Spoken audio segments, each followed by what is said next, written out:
The definition of a romance novel is that it has a happy ending. If it doesn't have a happy ending, it's not a romance novel, and I want my romances with happy endings.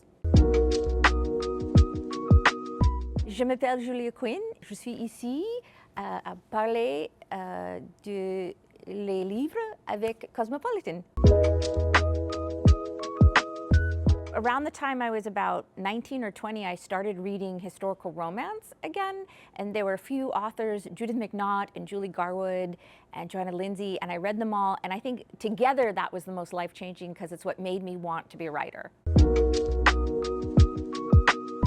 If they think they love romance, I would maybe say Dreaming of You by Lisa Kleypas, which is a classic historical romance, but maybe they want, you know, a different type of book, and so like another one of my favorite novels is The Last Days of Summer by Steve Kluger, which is about a young boy, beginning of World War II in Brooklyn, but that would be for a different person.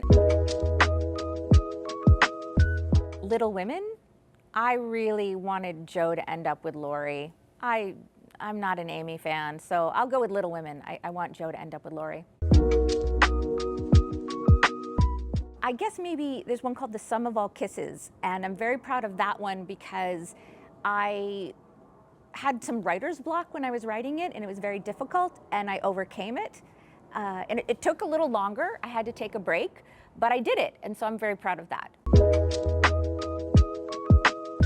Lost in Place, growing up absurd in suburbia, and I give that a lot because it takes place in my hometown in Connecticut where I grew up.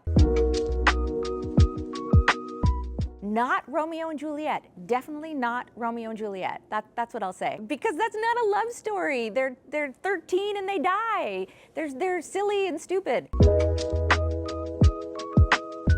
Wonderful book called, by India Holton called Ornithologist Field Guide to Love.